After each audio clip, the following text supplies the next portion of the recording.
Bonjour. Aujourd'hui, après avoir regardé vos croquis et ce que ça avait fait, et vos idées, on va commencer à utiliser le logiciel. Première chose qu'on va faire, on va regarder l'organisation du logiciel. On commence avec, je partage mon écran. Où est le logiciel? Où sont où sont les dossiers pour utiliser dans le logiciel? Il faut ouvrir le gabarit du logiciel. Projet 1, maison rangée. Le dessin de référence, le module du projet, puis il y a 4 modules. Aujourd'hui, on commence avec le module 1. On va ouvrir le logiciel ou on va ouvrir le gabarit que j'ai préparé pour vous dans le logiciel. Donc, vous faites ouvrir le module 1. Donc, ça, c'est ce que j'ai préparé pour vous comme grille, comme élément de base. Première chose qu'on va faire, c'est de l'enregistrer. Enregistrer sous un projet. Et ensuite, on peut choisir un nom. Moi, j'aime utiliser la description du cours, ARC10-07. Ça, c'est le cours. P1 pour projet 1 et vos initiales. Dans mon cas, c'est Denis Réal Ouimet. Et j'enregistre. Je viens d'enregistrer. Maintenant, j'ai copié, j'ai accès au module 1, mais maintenant, ça, c'est votre copie à vous. Tout ce que vous faites sur cette copie, ça n'affecte pas l'original. Donc, si jamais il y a quelque chose qui se passe, vous pouvez recommencer au début, même vous avez la référence du module 1. Et maintenant, vous voyez ici, il est écrit que c'est ARC17 P1 DRO qui est mon initial. J'ai inséré déjà des éléments. Une autre petite chose avant d'aller plus loin, je veux vous montrer. Maintenant, le module 1 est là. Et maintenant, ma copie que je viens juste de faire est là. Je veux aussi pointer que la filière est assez grosse comparée à une filière AutoCAD, par exemple. Parce que vos dessins vont être en 3 dimensions, ça demande plus de mémoire. L'autre chose, dans module 1, je fais juste reculer, je vais le sortir du début. Maison rangée, projet, dessin de référence.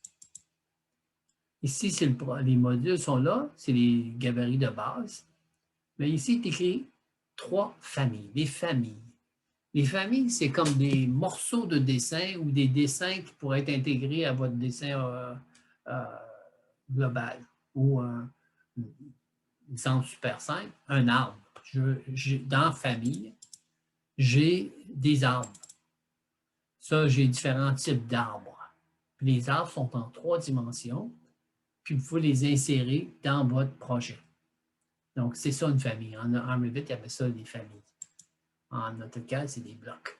Mais c'est des composantes de dessin. On va voir ça plus en détail au fur et à mesure qu'on avance, mais moi, je vous conseille de prendre toutes ces familles-là qu'il y a sur le OneDrive, puis les copier sur votre ordinateur. Ils sont organisés par pièces. Les éléments de cuisine, les armoires en morceaux, puis des sous-détails, il y a aussi des sous-éléments, les meubles qu'il faudra avoir dans la cuisine. Puis ça va, la même chose, salle à manger, salle de séjour, chambre à coucher, salle de bain, les portes, les fenêtres, éléments importants, colonnes, les lumières, les arbres, les personnages, les escaliers, les accessoires. L'accessoire, c'est des éléments multiples que tu dis, ben, je ne veux pas faire une catégorie pour trop de choses, là. C'est comme les fleurs. Je mets comme c'est comme les éléments divers là, que je ne veux pas regrouper. Puis les profils. D'accord? Copiez ça sur votre ordinateur, puis on retourne au module maintenant.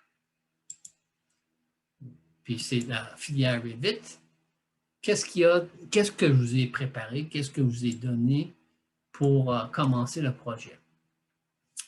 Je vous donne des choses. Il y a le logiciel, puis le logiciel, il est composé de certains éléments, mais moi, je vous en donne des additionnels. Un peu genre, quand vous allez travailler dans un bureau, il va y avoir des standards de bureau. À un moment donné, on ne commence jamais à zéro, mais on commence toujours avec une certaine structure. Puis je vous donne des exemples de cette structure. Ici, il y a le Project Browser, qu'on dit en anglais, et en français, il l'appelle arborescence du projet. Je m'excuse, je viens juste pour la première fois d'avoir le logiciel en français. Puis je ne suis pas sûr encore si on devrait avoir le logiciel en français ou en anglais. Mais ce n'est pas tellement compliqué si c'est un ou si l'autre, c'est très similaire. La structure est exactement la même. C'est juste une question de terminologie. Bon, je regarde. Je veux voir qu'est-ce qu'il y a dans le projet. Qu'est-ce que moi j'ai ajouté, par exemple. Ce que j'ai ajouté, c'est des feuilles. Donc, les feuilles, il y a une feuille, puis j'ai donné un nom à la feuille, puis j'ai donné un numéro à la feuille. On va voir ça ensemble plus tard, c'est pas vraiment compliqué, puis vous allez voir, ils sont là, puis ça, c'est un standard de bureau qui va exister. Je ne veux pas passer trop de temps à vous expliquer ce qu'il va y avoir déjà dans les bureaux quand vous n'allez pas travailler avec des feuilles blanches. Donc, pourquoi vous donner une feuille blanche à partir de zéro? Donc, je commence avec certains standards déjà préétablis par le bureau. Donc, qu'est-ce que vous ai donné? Première fonction du logiciel, comparé à d'autres logiciels, ce logiciel-là est paramétrique. Qu'est-ce que ça veut dire?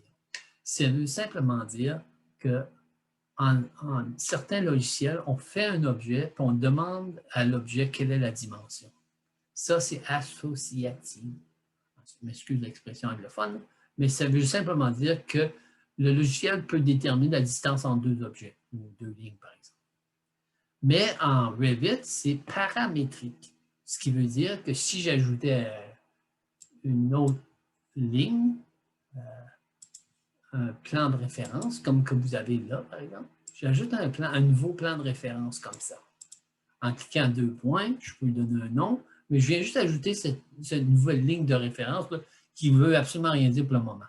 Mais si jamais je dis, ben, je veux savoir la distance entre ces deux lignes-là, je fais juste cliquer la ligne, ça me donne la distance. Je clique la dimension, puis je pourrais faire 2, 2, comme ça. Ah, ça n'a pas bougé beaucoup, peut-être que vous ne voyez pas la différence, mais je fais clic 10 pour 10 pieds, puis là, la ligne se déplace. Ça, c'est paramétrique. Ça veut dire que si je clique la dimension, je peux changer la position des objets, chose qui n'est pas présente dans beaucoup d'autres logiciels. Dans les autres logiciels, tu peux dire, bien, il y a deux objets là, je vais déterminer la dimension entre les deux, puis là, je peux bouger l'objet, puis là, la dimension va changer. Non, quand c'est paramétrique, on clique la dimension, on peut changer la dimension et l'objet change. Ça veut dire que le logiciel est intelligent dans les deux directions, de l'objet à la dimension et de la dimension à l'objet. Vous allez voir tout au long du cours, vous allez voir que le logiciel est comme ça. Le concept lui-même est adapté à avoir beaucoup d'interactions entre les objets. Voilà. Donc, qu'est-ce que j'ai ici? J'ai simplement mis des lignes de référence. C'est des lignes de référence. C'est architecture, plan de référence. Puis j'ai ajouté ces lignes-là. Je les ai déjà mis. Puis, si on veut, on peut regarder, on peut dire, ben, OK, j'ai 25 pieds là, j'ai juste cliqué la ligne. Mais je peux aussi prendre la dimension, puis clic, clic, clic, clic, et clic, et cliquer à l'extérieur. Puis maintenant, j'ai cette dimension-là. Hop, c'est un peu petit. C'est 25 pieds. Donc, j'ai 25 pieds dans cette direction-là et j'ai 24 pieds dans cette direction-là. Donc, si j'ai fait les lignes de propriété, pour vous aider. J'enlève les dimensions parce que ça va être, c'est pas nécessaire tout de suite. Puis les lignes qu'il y a ici, c'est les lignes de trottoir et les reculs, juste comme ça. Voilà. Donc, j'ai aussi ajouté une ligne simple, comme ça ici. J'ai juste fait une ligne alentour ici pour dire si cet espace-ci, donc on va mettre la maison en rangée. La maison, c'est une maison, deux maisons, trois maisons, quatre maisons, et on fait une du milieu. Donc, une maison avec une façade avant, une maison avec une façade arrière et 2 murs mitoyens.